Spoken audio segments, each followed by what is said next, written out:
De volta com o canal 8 Esportes para esse terceiro bloco, falando ainda um pouco do Guarani, e eu gostaria também dessa opinião do Alex.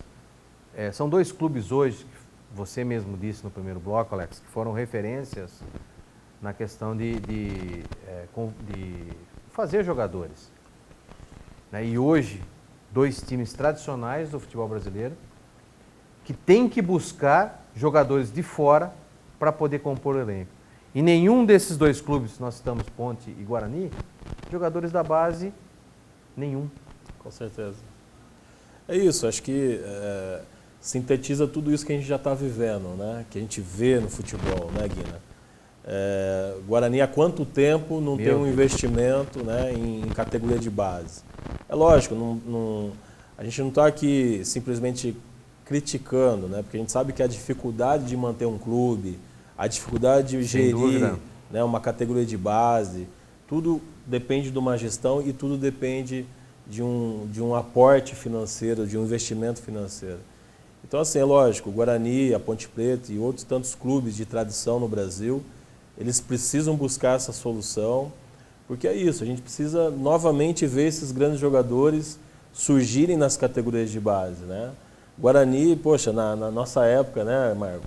Eu não tenho tanta idade assim, mas tenho 41 anos. Amoroso, Djalminha, só para citar três, né? Quantos jogadores, né? E outros tantos, né? E Guarani e Ponte Preta, eu lembro muito bem, Guina, que tinha uma tradição de levar jogadores de categoria de base para a seleção brasileira. Sim, isso que eu ia falar agora, Alex. Então, assim, o Marco aqui que participou de quase todas as categorias, né, da seleção brasileira no Flamengo. Mas a Ponte, ela tinha isso. O Guarani, ela tinha muito isso, né?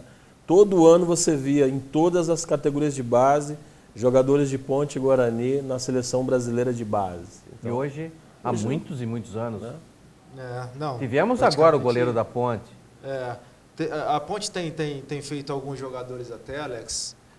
O próprio lateral direito que agora está lá é do Barcelona, na verdade está emprestado. A Ponte tem feito na base ali, tem sempre um ou outro. Mas naquela época, igual o Robson zagueiro, um abraço Robson, que inclusive está lá no Amparo, lá com o Edson da EJ, com o Alexandre também, com o Xandão, que jogou com a gente. Foram dois jogadores que jogaram comigo na seleção, e eram da Ponte. O Claudinho também teve comigo na seleção. O Meia. Canhoto. Inclusive, essa semana a gente conseguiu reviver aí um montão de momentos da seleção, que o Robson estava no Rio, encontrou o pessoal do Vasco. Então, isso é bacana. E é o que você falou, já não tem muito mais isso, porque a Ponte e o Guarani, principalmente o Guarani, Alex, não tem colocado mais jogadores na seleção brasileira, né? E eram referências naquela época. Sempre tinha 2, 3 jogadores de Ponte e Guarani, juntando às vezes tinha 5 que era da região. Então hoje você já não vê mais isso. Mas a gente volta a falar, desde o ano passado a gente vem falando, Alex, essa questão. Quem foi seu treinador na básica? Você falou. Foram ex-jogadores. E de seleção brasileira. E de seleção brasileira. Eu peguei treinador na base do Flamengo, que hoje é o Marcos Paquetá, que foi inclusive treinador de Copa do Mundo, está na Arábia Saudita há muito tempo. Toninho Barroso, que chegou a ser treinador no Flamengo. Então, assim, a safra de treinadores na nossa época de base era uma coisa impressionante, né? E hoje a gente vê muita questão de treinadores que não tem muito uma relação com o campo. Eu acho que principalmente na base. Então, mas eu acho que essa mentalidade está mudando, né? Você vê uma reformulação muito bacana acontecendo na parte de treinadores, por exemplo, né? Quantos treinadores novos aí chegando? Verdade. Né? Então, assim, se preparando, isso que é o mais importante.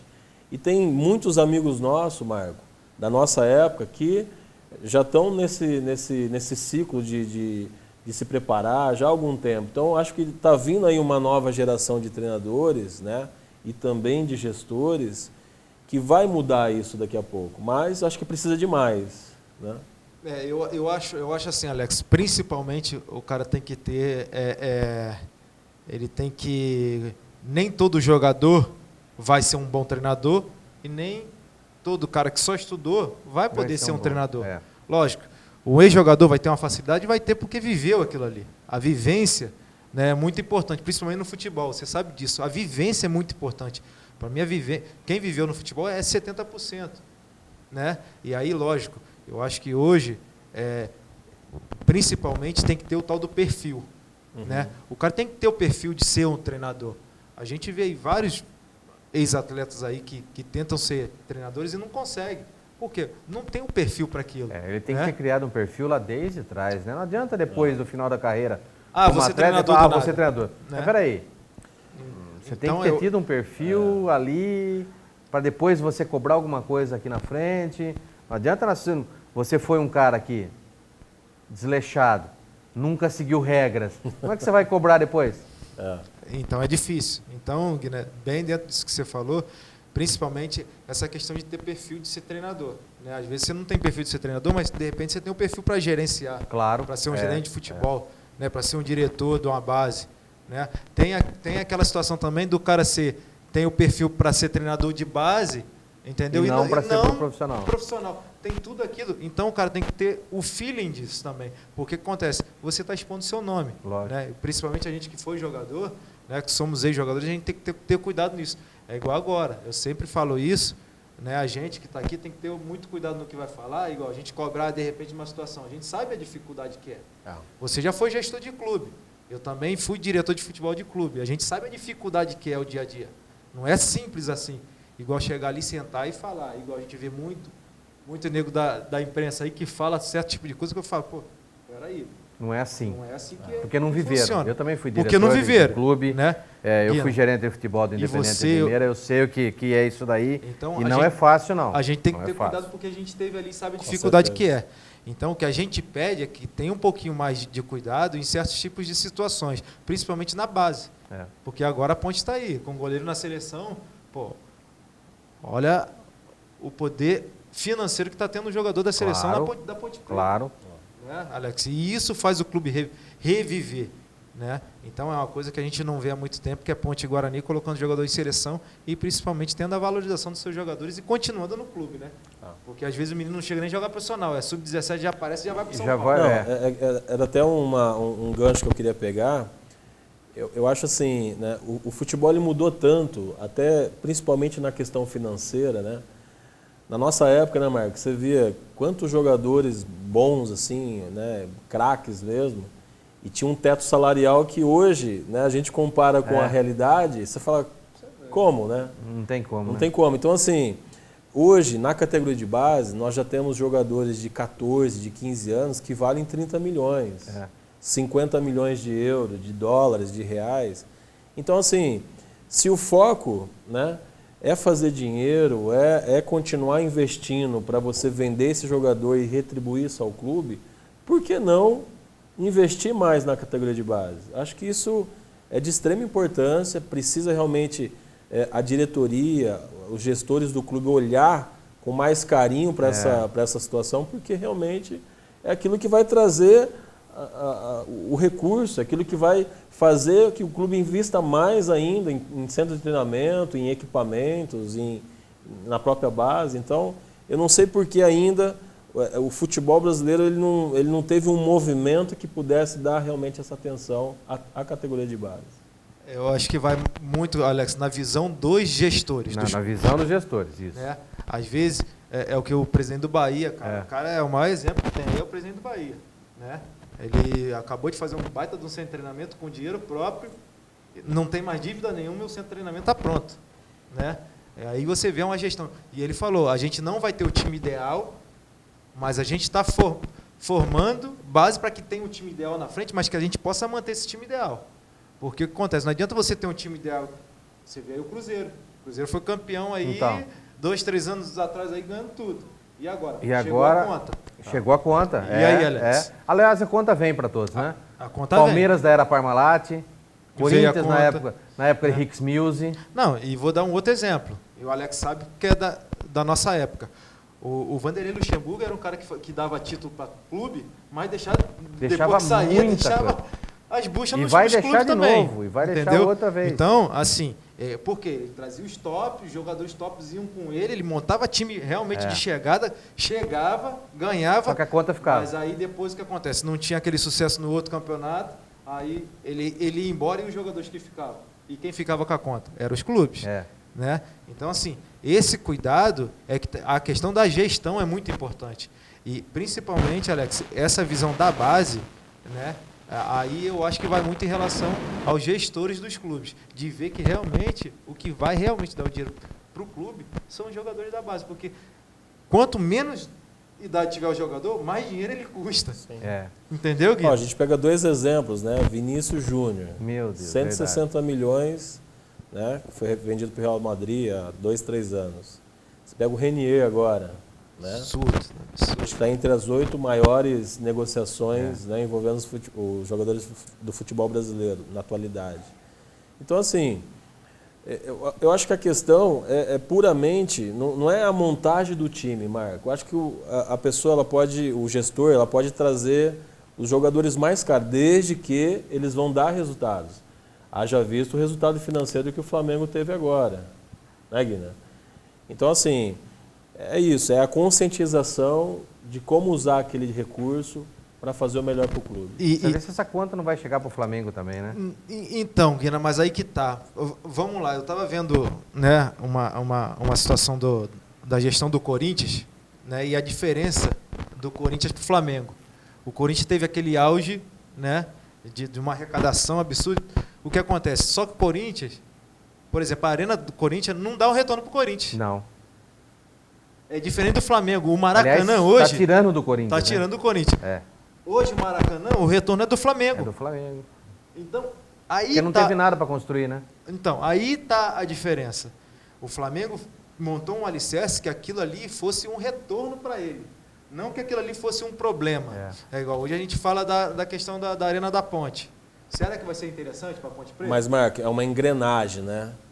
Não basta só você ter o Maracanã, você tem que ter uma torcida feliz, uma torcida que está empolgada com o clube ganhando, o time ganhando dentro de campo, né? Você passando as etapas. É uma engrenagem. Isso aí. Então, assim, o Flamengo só chegou nesse patamar de mais de R$1 bilhão de faturamento no ano porque a engrenagem funcionou muito bem, né, Guina? Se o time não tivesse dado o resultado em campo, né, seria um fracasso também. Sim, sim. Mas aí o que acontece? Mas está preparado para o sucesso, certo? E que esse sucesso te vire um retorno. Né? O Corinthians, eu acho que montou uma situação, principalmente naquela questão do Ronaldo, porque o Corinthians é um anti-Ronaldo e pós-Ronaldo. Né? Então, assim, só que o Corinthians não teve esse alicerce que o Flamengo tem hoje. Então, né? Mas eu vou por um outro lado. O que o Corinthians tem hoje por trás supera tudo isso daí. Na questão fisiologia, departamento, centro de treinamento. O Corinthians priorizou essa parte. Lançou agora, 2 meses atrás, o novo CT da base. Que é integrado junto ao futebol profissional. Eu acho que esses momentos do Corinthians, os frutos virão lá na frente, não é agora. Vai passar por alguns momentos de instabilidade? Vai, normal isso. Porque você tem um estádio para pagar. A conta do estádio está vindo. Essa é uma diferença grande. Né? Você está injetando uma fortuna num centro de treinamento fabuloso para a molecada. Você tem um centro de treinamento, um dos maiores hoje do mundo, em termos de... É top. É top. Jogadores... De quem foi lá, e eu tive o prazer de ir até o centro de treinamento do Corinthians hoje, aquela parte de fisiologia é algo que, sinceramente, no Brasil nós não temos hoje. Alguns estão começando a chegar próximo disso. Mas o Corinthians há quantos anos já tem isso daí? Desde a época do Ronaldo, há 3 anos atrás. Sim. Então, hoje o Corinthians, ele se modernizou por trás e o futebol, momentaneamente, ficou deixado de lado. Está se montando um time para... Mas ainda assim ganhando título. Nos últimos 10 anos, qual é o time que mais ganhou título? Sim. Corinthians. Comemorou 15 títulos em 10 anos? Todo ano o Corinthians ganha. E não está dando resultado? Sim. Está dando resultado. O Flamengo, que é a potência, tem centro de treinamento? Ninho do Urubu, precário. Não, agora começou a se modernizar. Mas até há 2, 3 anos atrás, o que era aquilo? A molecada morreu. Haja vista a tragédia. Os meninos morreram lá dentro, os meninos dormiam em container. Absurdo aquilo. Então, lógico que eles fizeram o contrário do Corinthians. Eles deram prioridade para o futebol e deixaram essa parte um pouquinho agora para depois.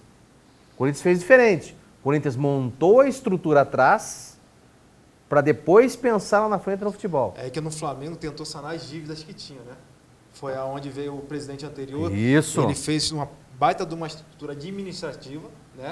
Que foi o forte do Flamengo, que foi essa parte administrativa, Sim. né? Que foi sanando as dívidas do Flamengo devagarzinho. Eu acho que são modelos de administração administrações diferentes. Sim. Um primeiro pensou em arrumar a casa por trás, Sim, você o arruma Flamengo, toda a parte estrutura. administrativa. Isso o Corinthians aqui. É, o Corinthians na parte Vai dar toda a estrutura para qualquer jogador do mundo, se quiser um dia vir aqui, tem estrutura para isso.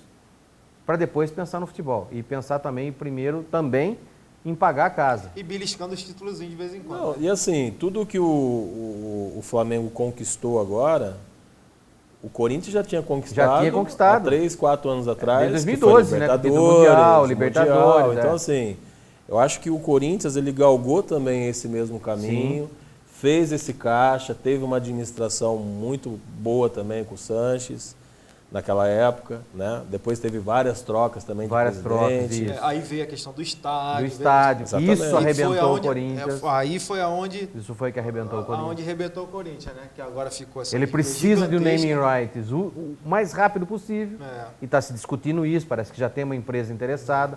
Eles estão discutindo valores e pela duração do contrato. Se vier esse naming rights no estádio, muda todo esse patamar. Então, Porque assim, esse dinheiro, esse aporte vai ser jogado lá na caixa para poder pagar a dívida que tem lá. Porque o maior problema do nosso futebol, né, Alex, é que os caras querem o momento, né? É o momento.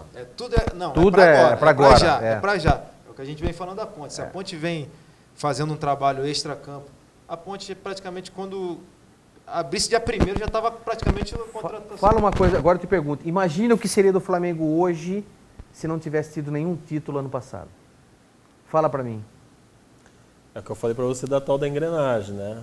Não teria esse caixa. Não era um hoje. trabalho? Não. Não era um trabalho para ser refeito numa boa, dado continuidade? Você garante para mim que esse trabalho que está sendo feito agora, a manutenção de algumas coisas, estaria sendo feito?